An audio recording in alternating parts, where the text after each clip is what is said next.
জম্মু কাশ্মীরের ডোডায় গভীর খাদে পড়ে যায় সেনাবাহিনীর গাড়ি। এই ঘটনায় প্রাণ হারিয়েছেন 10 জওয়ান। তাদের মধ্যে রয়েছেন এই রাজ্যের পুরুলিয়ার ঝালদা থানার পুস্তি গ্রামের বাসিন্দা প্রদ্যুন্ন লোহার।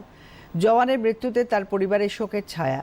জওয়ানের বাড়িতে গিয়ে তার পরিবারের সদস্যদের সঙ্গে দেখা করেন পুরুলিয়ার সাংসদ জ্যোতির্ময় মাহাতো। তার ফোনের মাধ্যমে শোক প্রকাশ করেন প্রতিরক্ষা প্রতিমন্ত্রী সঞ্জয় শেঠ।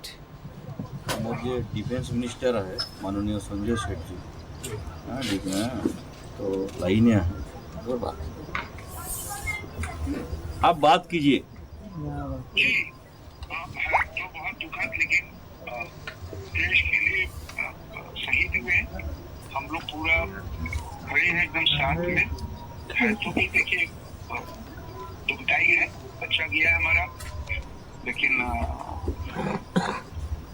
अब बड़ी आज रात देर रात तक बहुत बारिश हो रही है दिल्ली और उस जगह।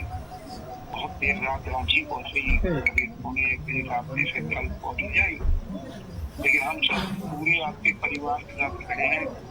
हम लोग सारे लोग जो भी दुखी तो सब है, पूरा देश दुखी है और बलिदान के बाद देश के लिए बलिदान हुआ है। हम सब हर समय खड़े हैं साथ में, क्योंकि ये वहाँ पे है। हम लोग पे देखो हम हो जाएगा प्यार करते हैं, खुद ही आएंगे आपके घर में, क्योंकि भाई हमको लेके जाएंगे आपके घर में। हम आते हैं फिर आगे कैसे आपको बैठ के बात करेंगे, लेकिन हमको मिला है कोई रुपये तो बंद कर